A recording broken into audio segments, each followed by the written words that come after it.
Hello viewers, myself Sachin Bhardwaj, co-founder and director of Smile Education।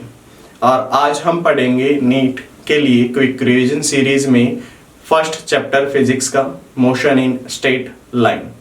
तो आइए start करते हैं वीडियो को। तो स्ट्रेट लाइन के अंदर मोशन में हम पहले डिस्कस कर लेते हैं दो टर्म्स के बारे में। फर्स्ट वन इज डिस्टेंस और डिस्प्लेसमेंट।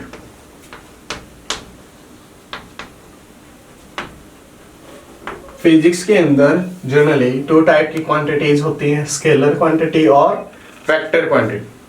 तो ऐसी क्वांटिटी जो सिर्फ और सिर्फ मैग्नीट्यूड पर डिपेंडेंट है, जिसके अंदर सिर्फ मैग्नीट्यूड को इंक्लूड किया जाता है, दैट इज स्केलर क्वांटिटी। और जिसके अंदर हम magnitude as well as direction उसको भी इंक्लूड करेंगे, दैट इज वेक्टर क्वांटिटी। तो डिस्टेंस जो है वो एक स्केलर क्वांटिटी है। स्केलर और डिस्प्लेसमेंट कैसी क्वांटिटी है? Vector quantity. क्लियर? डिस्टेंस, अब डिस्टेंस कभी भी नेगेटिव नहीं हो सकता, ना तो कभी नेगेटिव हो सकता है, और यदि बॉडी जो है वो मोशन में है तो जीरो भी नहीं हो सकता डिस्टेंस। और डिस्प्लेसमेंट जो है इसकी वैल्यू पॉजिटिव भी हो सकती है, जीरो भी हो सकती है और नेगेटिव भी हो सकती है, तीनों टाइप की हो सकती है। डिस्टेंस जर्नली या तो लार्जर ही होगा डिस्प्लेसमेंट से, या फिर इक्वल हो सकता है, कभी भी कम नहीं होगा डिस्प्लेसमेंट से। ये लेस भी हो सकती है और इक्वल भी हो सकती है, लेकिन कभी भी ज्यादा नहीं होगी डिस्प्लेसमेंट डिस्टेंस से। क्लियर? अब डिस्टेंस जो है वो फार्मूला होता है, distance is equal to speed multiply by time. जबकि जो डिस्प्लेसमेंट होती है इसके लिए फॉर्मूला है, यदि डिस्प्लेसमेंट को हम डी डैश से दिखाते हैं तो डिस्प्लेसमेंट के लिए फॉर्मूला हो जाएगा वेलोसिटी इनटू में टाइम। क्लियर? तो दोनों के बीच में आप लोगों को डिफरेंस जो है वो समझ में आ गया। नेक्स्ट हम पढ़ते हैं एवरेज वेलोसिटी के बारे में।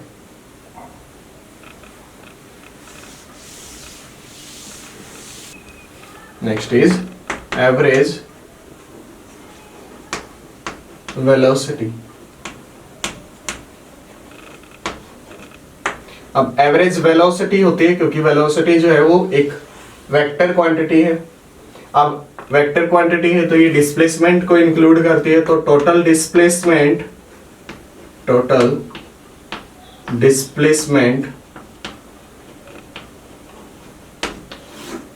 अपॉन में टोटल टाइम क्या होगा? Total displacement upon total time. अब डिस्प्लेसमेंट की जनरली ऐसा यूनिट मीटर और टाइम के लिए सेकंड, तो वेलोसिटी की क्या होगी? मीटर पर सेकंड। क्लियर? यदि हम इसको ऐसे दिखाएं v एवरेज मतलब वेलोसिटी एवरेज, तो डिस्प्लेसमेंट फर्स्ट यदि उसने की है पार्ट्स में डिवाइडेड है तो ऐसे होगा d4, ऐसे n तक चलता जाएगा, और वैसे ही टाइम भी t3 t4। क्लियर? तो आई होप ये आप कंसेप्ट जो है आप लोगों को क्लियर हो गया होगा। तो अब इसके अंदर हम कुछ पॉइंट्स डिस्कस कर लेते हैं। स्पेशल केस, मान लिया एक ऑब्जेक्ट है, उसने एक पार्टिकुलर डिस्टेंस जो है वो कवर किया और उस डिस्टेंस को कुछ पार्ट्स में डिवाइड कर दिया उसने। मान लिया इसकी जो लेंथ है वो d1 है and this one is d2। Velocity v1 के साथ कवर किया and this one with velocity v2। और उसने बोला है कि जो d1 है वो d2 के बराबर है और टोटल d है। d1 d2 किसके बराबर है? d की। तो ऐसे में एवरेज वेलोसिटी निकालेंगे हम। अब क्योंकि हमें टाइम नहीं दिया हुआ है तो टाइम की जगह हम कौन से कंसेप्ट को लिखेंगे देखते हैं। तो पहले total displacement means d1 plus d2। अब क्योंकि दोनों इक्वल है और d के बराबर है तो हम क्या लिख सकते हैं? 2d divided by total time. अब जो वेलोसिटी थी उसके लिए फॉर्मूला क्या था, डिस्प्लेसमेंट अपॉन टाइम। टाइम को यदि यहां ले जाएं तो टाइम क्या आ जाएगा, डिस्प्लेसमेंट अपॉन वेलोसिटी। तो यहां क्या रख सकते हैं, D by V one plus D by V two. तो निकालिए यहां से, टी कॉमन आ गया तो 1 by V one plus 1 by V two, D से डी कट गया। तो यहां से आंसर आया 2v1 by V two divide by v1 plus v2। तो ये है एवरेज वेलोसिटी, और इस एवरेज वेलोसिटी का जो आंसर आया है ये आया बिल्कुल हार्मोनिक मीन जैसा, हार्मोनिक मीन जैसा। क्लियर? तो आई होप आप लोगों को ये कंसेप्ट जो है वो समझ में आ गया होगा। यदि डिस्टेंस को इक्वल पार्ट्स में डिवाइड कर दें, जरूरी नहीं कि हमेशा दो ही पार्ट्स होंगे, दो से ज्यादा भी हो सकते हैं, तो आंसर कैसे निकालेंगे हम, वो आप लोगों को समझ में आ गया। नेक्स्ट हम डिस्कस कर लेते हैं एक और स्पेशल केस कि यदि हमें टाइम दिया हुआ हो, वेलोसिटी दी हुई हो, लेकिन डिस्टेंस के बारे में ना बताया गया हो, तो कैसे निकालेंगे। जैसे कंसीडर कर लेते हैं एक ये टोटल लेंथ है और पाथ लेंथ टोटल दे रखी है, और ये बोल रखा है कि ये जो है वो टाइम पीरियड t1 में कवर करता है, इतनी जो है वो टाइम पीरियड t2 में कवर करता है, ये with velocity v1 and this one with velocity v2। और ये बोल दिया कि t1 is equal to t2 is equal to t, ये इसके बराबर है। तो अब निकालते हैं एवरेज वेलोसिटी। तो एवरेज वेलोसिटी क्या थी, total displacement upon total time taken. तो टोटल डिस्प्लेसमेंट क्या होगी, वेलोसिटी का फार्मूला क्या था, डिस्प्लेसमेंट अपॉन टाइम। तो यहां से डिस्प्लेसमेंट निकालनी होगी तो वेलोसिटी इनटू टाइम, तो v1 t, क्योंकि t21 t बराबर है t की।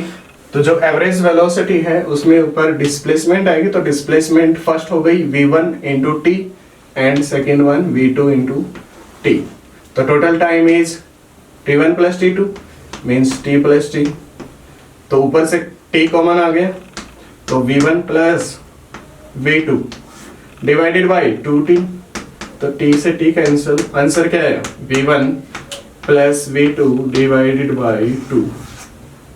तो यदि ऐसा केस दे रखा हो जिसमें टाइम इक्वल है, तो हम उस जितने पार्ट्स में डिवाइडेड है उसके नंबर से डिवाइड कर देंगे वेलोसिटी को ऐड करके, तो वहां से हम एवरेज वेलोसिटी जो है वो निकाल सकते हैं।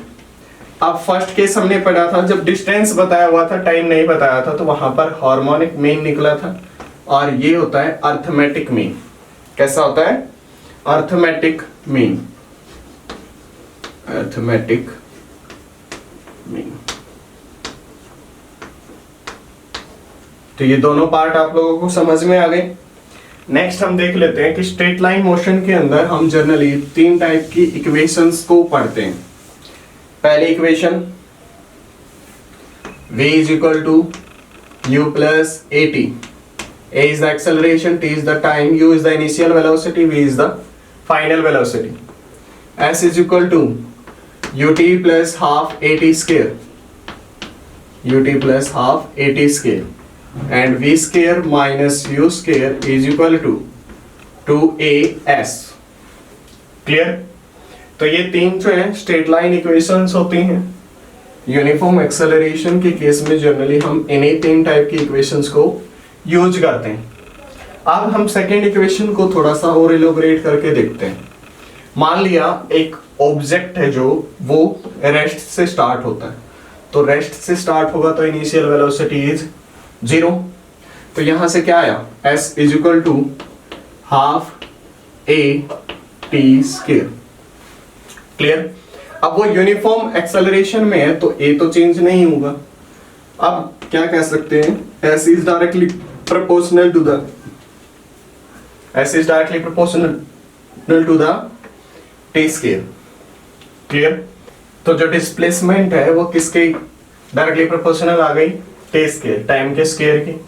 तो सक्सेसिव टाइम पीरियड्स में जो डिस्प्लेसमेंट कवर होगी 2 सेकंड के बाद 4, तो यहां से रेशियो आ जाएगा कुछ ऐसा। क्लियर? यदि डिस्प्लेसमेंट का रेशियो पूछें तो यदि ये पूछें कि सक्सेसिव टाइम इंटरवल के अंदर कितना डिस्प्लेसमेंट हुआ होगा, उसका रेशियो क्या है, तो उसका रेशियो होगा, अब क्योंकि फर्स्ट सेकंड के बाद 1 मीटर कवर हो चुका है, सेकंड सेकंड के बाद 4 मीटर, तो डिफरेंस कितना हुआ 3, तो 1:3। अब सेकंड के अंदर 9 - 4 = 5, तो 5 7 9 ऐसे होगा। यदि सक्सेसिव इंटरवल ऑफ टाइम के अंदर पूछें तो रेशियो होगा 1:3, 5:7, 9। और यदि जनरली पूछें डिस्टेंस का रेशियो क्या होगा तो 1:4, 9:16। क्लियर। आप कुछ स्पेशल केसेस जो है वो डिस्कस कर लेते हैं जिनके ऊपर प्रीवियस ईयर में क्वेश्चंस आए हुए हैं। मान लिया कोई ऑब्जेक्ट जो है वो मोशन के अंदर है, यानी जैसे एक व्हीकल को कंसीडर कर लेते हैं, वो मोशन के अंदर है और यदि चलते चलते उसके अंदर ब्रेक अप्लाई किए जाते हैं, तो ब्रेक मीन्स रुकने से पहले, रेस्ट में आने से पहले वो एस डिस्टेंस कवर करता है और वो चल रहा था v वेलोसिटी से। किस वेलोसिटी से चल रहा था? ब्रेक अप्लाई करने से पहले v वेलोसिटी से चल रहा था और ब्रेक अप्लाई करने के बाद इतनी दूर जाकर वो रुक गया। अब यही अगर बोल दें तो यदि पहले उसकी वेलोसिटी nv होती, n कोई भी नंबर हो सकता है 1 2 3 4, तो वो कितने डिस्टेंस के बाद जाकर रुकता? तो इसके लिए डायरेक्ट फॉर्मूला है n²s। तो कैसे निकालेंगे डिस्टेंस? n²s करके। क्लियर। पहला स्पेशल केस आई होप आप लोगों को समझ में आ गया होगा कि कोई व्हीकल मोशन में है, v वेलोसिटी के साथ चल रहा है, ब्रेक अप्लाई किए तो रुकने से पहले s डिस्टेंस कवर किया। वही व्हीकल यदि nv वेलोसिटी से चल रहा होता तो ब्रेक अप्लाई करने के बाद कितने डिस्टेंस पर जाकर रुकता? n²s। अब मान लिया एक बुलेट फायर की है और वो एक वुडन ब्लॉक में से पास हुई। एक बुलेट फायर हुई और बुलेट फायर होने के बाद वो किस में से पास हुई? एक वुडन ब्लॉक में से। तो यदि पहली वेलोसिटी उसकी v थी और अब 1/nth जो पार्ट है उसका वो डिक्रीज हो गया। वेलोसिटी का कितना पार्ट जो डिक्रीज हो गया? 1/nth part. तो क्वेश्चन पूछते हैं कि ऐसे कितने ब्लॉक जो है वो रिक्वायर्ड होंगे इस बुलेट को कंप्लीटली रोकने के लिए? तो इसके लिए डायरेक्ट फार्मूला होता है n/2 + 1। क्लियर। कितना होता है? n/2 + 1। तो दोनों स्पेशल केस आप लोगों को समझ में आ गए। नेक्स्ट थर्ड स्पेशल केस, मान लिया एक ऑब्जेक्ट जो है वो यूनिफॉर्म मोशन के अंदर है, यूनिफॉर्म एक्सेलरेशन से चल रहा है। यूनिफॉर्म एक्सेलरेशन से चल रहा है, रेस्ट से स्टार्ट किया था। मान लिया पाथ लेंथ उसने टोटल s डिस्टेंस जो है वो कवर की और v वेलोसिटी गेन कर ली फाइनल तक आते आते।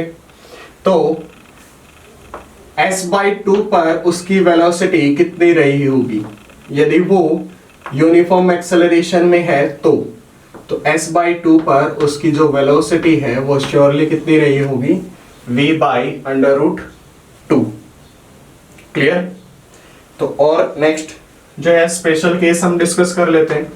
जैसे मान लिया कोई ऑब्जेक्ट जो है किसी हाइट पर से फ्री फॉल की कंडीशन में अप्लाई किया, मींस u = 0, तो वो ग्राउंड तक पहुंचने में टाइम लेता है t1। क्लियर। नेक्स्ट हम देख लेते हैं कि इतनी ही हाइट पर से हमने ऑब्जेक्ट को कुछ इनिशियल वेलोसिटी दी, अब उसको छोड़ा, इनिशियल वेलोसिटी के साथ फेंका गया, तो अब वो टाइम लेता है t2। और यदि इसी हाइट पर से हमने उतने ही इनिशियल वेलोसिटी के साथ ऑब्जेक्ट को ऊपर फेंका तो वो नीचे आने में टाइम लेता है t3। तो इन तीनों के बीच में रिलेशन क्या हो सकता है? t1 is equal to the √ t2 and t3। तो इन तीनों के बीच में, टाइम पीरियड के बीच में रिलेशन आप लोगों को समझ में आया। तो t1 is equal to √ t2 t3। t1 कब था? जब फ्री फॉल की कंडीशन थी। यदि तीनों में सेम हाइट कंसीडर करते हैं तो नेक्स्ट पॉइंट हम डिस्कस कर लेते हैं कि वेलोसिटी जो है वो क्या होती है, dx by dt. Small change in displacement means small change in position upon total time taken. और वैसे ही एक्सेलरेशन क्या होगा, dv by dt, change in velocity upon time taken. तो यहां से जनरली ग्राफ पे से क्वेश्चन पूछे जाते हैं कि जो डिस्प्लेसमेंट को यदि हम x से रिप्रेजेंट कर दें, डिस्प्लेसमेंट टाइम ग्राफ होगा, उसका स्लोप हमें क्या देगा, डिस्प्लेसमेंट टाइम ग्राफ दे रखा है, वहां पर यदि वेलोसिटी पूछ लें तो स्लोप क्या देगा हमें, वेलोसिटी स्लोप क्या होता है, टेंजेंट थीटा. क्लियर. यदि बात करें कि वेलोसिटी टाइम ग्राफ दे रखा है हमें, तो वेलोसिटी टाइम ग्राफ का एरिया हमें क्या देगा, डिस्प्लेसमेंट. वेलोसिटी टाइम ग्राफ का एरिया हमें क्या देगा, डिस्प्लेसमेंट. यदि बात करें वेलोसिटी टाइम ग्राफ का स्लोप, तो हमें क्या देगा, एक्सेलरेशन. क्या देगा, acceleration. Clear. Distance time graph का स्लोप क्या देगा हमें, वेलोसिटी. वेलोसिटी टाइम ग्राफ का एरिया क्या देगा, डिस्प्लेसमेंट. वेलोसिटी टाइम ग्राफ का स्लोप क्या देगा, एक्सेलरेशन. और यही एक्सेलरेशन टाइम ग्राफ का यदि एरिया निकालें तो हमें क्या मिलेगा, चेंज इन वेलोसिटी. क्या मिलेगा, चेंज इन वेलोसिटी. तो ये 4 चीजें जो हैं वो हम ग्राफ के बेस पर आसानी से निकाल सकते हैं. तो ये 4 पॉइंट्स तो आपको जनरली हर एक कोचिंग इंस्टीट्यूट के जो मटेरियल है उसमें मिल जाएंगे.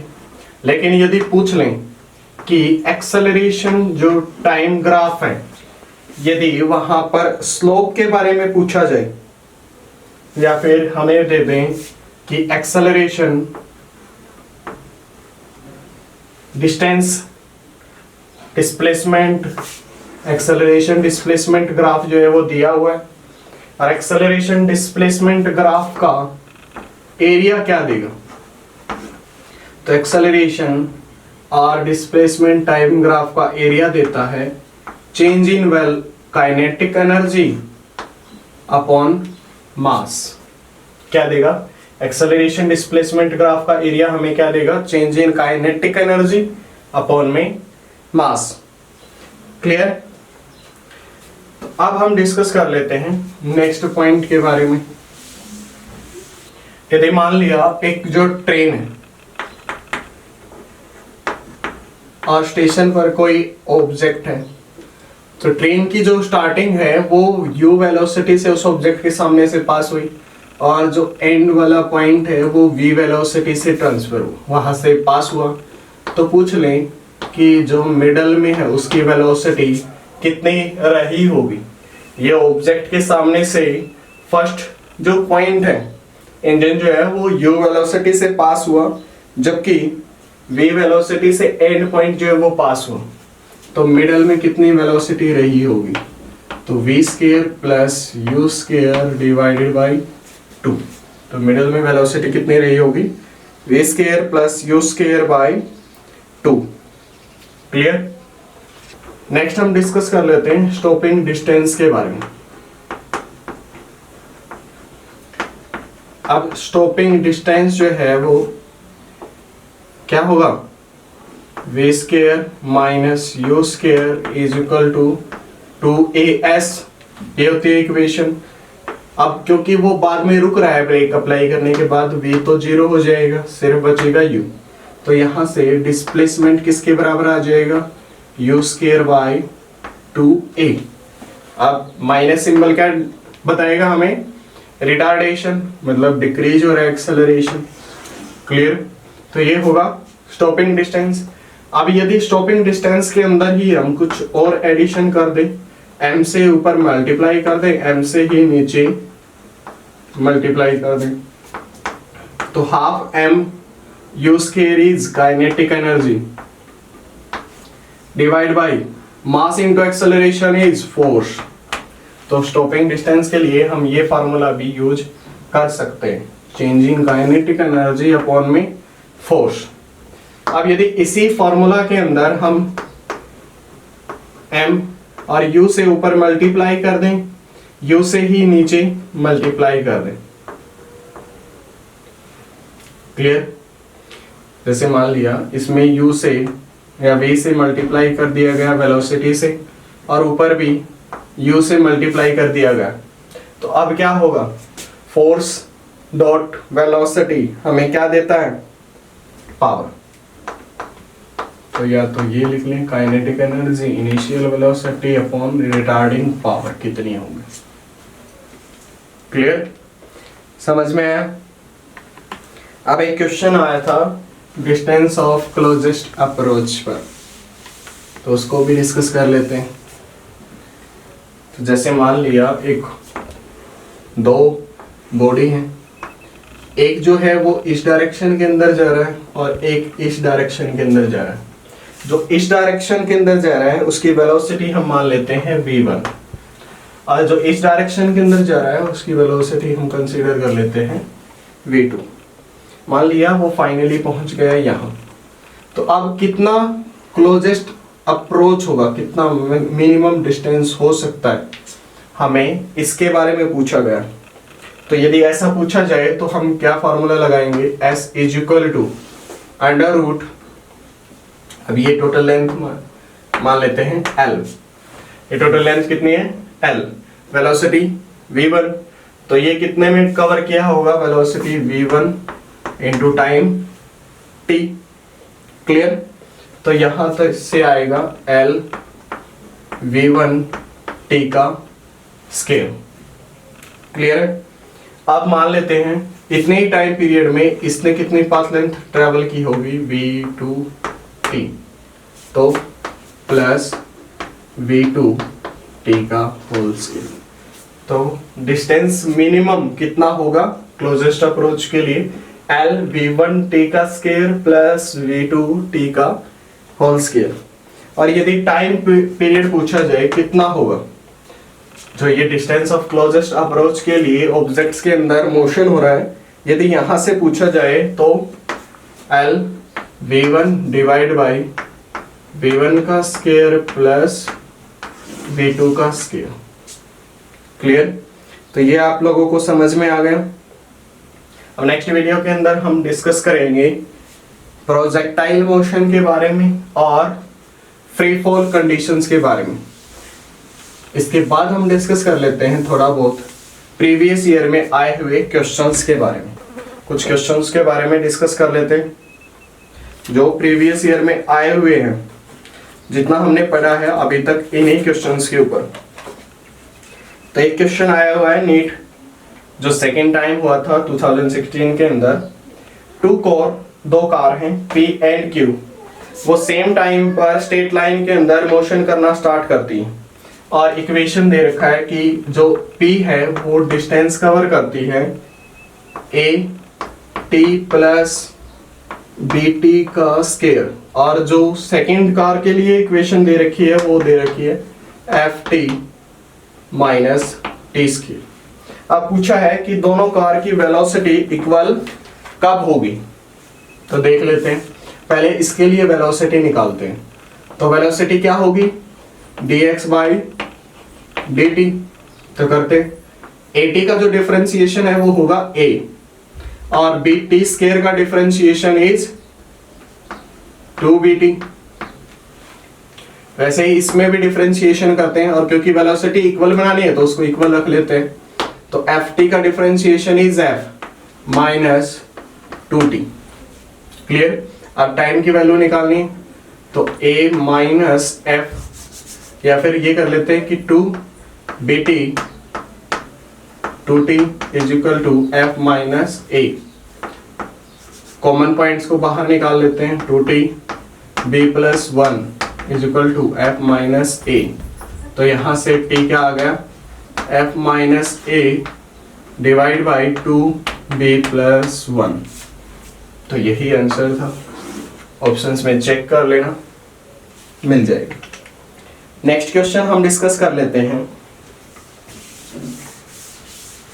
एक stone fall freely under the gravity, एक स्टोन जो है वो फ्रीली गिराया गया और पहली 5 सेकेंड के अंदर, नेक्स्ट 5 सेकेंड के अंदर, उससे नेक्स्ट 5 सेकेंड के अंदर वो उसने ये डिस्टेंस कवर किया h1, h2, h3। तो सक्सेसिव टाइम पीरियड्स के अंदर जो रेशियो होता है डिस्टेंस का, हमने स्टडी किया था 1, 3, 5, 7, 9 कुछ ऐसा होता है।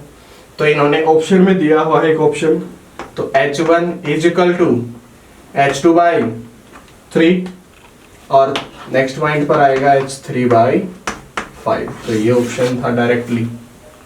क्लियर। नेक्स्ट क्वेश्चन डिस्कस कर लेते हैं कि एक पार्टिकल है, उसने half of its total distance with velocity v1, आधा डिस्टेंस जो है वो वेलोसिटी v1 के साथ कवर किया और रेस्ट हाफ जो है वो वेलोसिटी v2 के साथ कवर किया था। क्लियर। हमने डिस्कस किया था यदि डिस्टेंस इक्वल दे रखा हो तो हार्मोनिक मीन निकलता है। तो यहां से एवरेज वेलोसिटी क्या आएगी, 2v1 v2 by v1 plus v2, यही एवरेज वेलोसिटी उसने पूछ रखी। क्लियर, समझ में आया। अब नेक्स्ट क्वेश्चन देखते हैं एक और। नेक्स्ट क्वेश्चन जो है वो 2006 के अंदर आया हुआ है। अब इसने बोल रखा है कि जो डिस्टेंस है उसके लिए इक्वेशन दे रखी है एक। तो इक्वेशन है x is equal to 40 plus 12t minus t3, ये बोल रखा है। अब नेक्स्ट बोला है कि वो कितना डिस्टेंस जो है वो कवर करेगा रेस्ट पर आने से पहले। तो रेस्ट पर आने से पहले कितना डिस्टेंस कवर करेगा तो वो देख लेते हैं। तो रेस्ट पर आएगा तो वेलोसिटी कितनी होगी, 0। तो पहले वेलोसिटी निकाल लेते हैं। कांस्टेंट का डिफरेंशिएशन 0 हो गया, 12 माइनस 3t² और ये 0 के बराबर होगा। तो यहाँ से t² आ गया 4 के बराबर, यानी टाइम पीरियड आ गया 2 सेकेंड। तो कितने टाइम पीरियड के बाद वो रेस्ट पर आ जाएगा, 2 सेकेंड के बाद। अब देखते हैं डिस्टेंस कितना ट्रेवल करेगा 2 सेकेंड के अंदर। तो पहले देख लेते हैं कि क्या वो 0 सेकेंड पर 0 पोजीशन पर है। देखते हैं, यदि टाइम पीरियड की हम वैल्यू 0 रख दें तो वो कितने पर है, 40 मीटर पर। यदि टाइम पीरियड की वैल्यू 1 रखी जाए, अब हमें ये जरूर चेक करना है कि क्या वो 0 टाइम पीरियड पर 0 पोजीशन पर था या नहीं था। यदि वो 0 पर होता तो हम डायरेक्टली इसी इक्वेशन के अंदर टाइम की वैल्यू रखते और हमारे लिए डिस्प्लेसमेंट आ जाती। लेकिन अब हमें इंडिविजुअल निकालना पड़ेगा। तो फर्स्ट सेकंड पर कितना किया होगा, 40 प्लस 12 माइनस 1, यानी कितना आया, 62 माइनस 1, 61 मीटर। तो यहां से यहां तक उसने कितना डिस्टेंस जो है वो ट्रेवल कर लिया। कितना डिस्टेंस ट्रेवल किया, 40 प्लस 12 इज 52, सॉरी 51। तो यहां से यहां तक आने में 11 मीटर जो इसने ट्रेवल कर लिया। अब डिस्टेंस निकाल लेते हैं 2 सेकेंड पर। तो 40 प्लस 24 माइनस 8, 56 मीटर। तो यहां से यहां आने में उसने डिस्टेंस ट्रेवल किया 5 मीटर। तो टोटल कितना हुआ, 11 प्लस 5 इज 16 मीटर। क्लियर, समझ में आया। नेक्स्ट क्वेश्चन हम देख लेते हैं। कुछ ऐसा ही क्वेश्चन आया हुआ है एक और। इन्होंने बोला है कि एक कार जो है वो स्पीड 40 किलोमीटर पर आवर की स्पीड से चल रही है। 1998 के अंदर आया हुआ क्वेश्चन है। और वहां पर ब्रेक अप्लाई कर दिए तो वो कितनी दूर जाकर रुका, 2 मीटर पर। पहले कितनी वेलोसिटी से चल रहा था, 40 किलोमीटर पर आवर। कितनी दूर जाकर रुका, 2 मीटर। अब उन्होंने बोला है कि जो वेलोसिटी है उसको बढ़ा दिया गया 80 किलोमीटर पर आवर। तो इससे पहले हमने डिस्कस किया था यदि v वेलोसिटी से चल रहा है और s डिस्टेंस पर जाकर रुकता है डिस्प्लेसमेंट पर, तो यदि वो nv वेलोसिटी से चलने लग जाए तो डिस्प्लेसमेंट होगा n²s। तो 40 2 जा 80, तो मतलब n इज 2, फैक्टर कौन सा है, 2। तो डिस्प्लेसमेंट क्या आएगा, 2। Is 8 metre. तो अब कितनी दूर जाकर रुकेगा? 8 मीटर पर। क्लियर? नेक्स्ट क्वेश्चन देखते हैं। अब इस क्वेश्चन के अंदर बोला गया है कि मान लिया एक ऑब्जेक्ट है, वो मोशन में है। पहले अल्फा एक्सेलरेशन से उसकी स्पीड बढ़ती है, फिर बीटा एक्सेलरेशन से डिक्रीज होती है। क्लियर? तो यहां पर मैक्सिमम कितनी वेलोसिटी उसने गेन की होगी? तो मैक्सिमम वेलोसिटी होती है अल्फा बीटा इनटू में, मान लिया टोटल टाइम t है तो t अल्फा प्लस बीटा। यही अगर मैक्सिमम डिस्टेंस पूछे तो मैक्सिमम डिस्टेंस क्या होगा? Alpha beta divide by alpha plus beta into में t स्क्वायर। क्लियर? यहीं पर अगर वो ये बोल दें कि अल्फा एक्सेलरेशन से वो एक्सेलरेट किया, फिर थोड़े टाइम तक कांस्टेंट वेलोसिटी पर रहा, फिर बीटा से रिटार्ड किया, तो अब उसने टोटल डिस्टेंस कितना ट्रेवल किया होगा या टोटल टाइम पीरियड कितना लगा होगा उसका। तो टोटल टाइम पीरियड निकालते हैं। टोटल टाइम पीरियड के लिए हमारे पास एक डायरेक्ट फॉर्मूला है and that formula is s by V, velocity जो मैक्सिमम उसने गेन की होगी, plus v by 2 into 1 by alpha plus 1 by beta. Clear? तो आज की वीडियो के अंदर इतना ही स्टडी करते हैं, मिलते हैं नेक्स्ट वीडियो के अंदर। Thank you.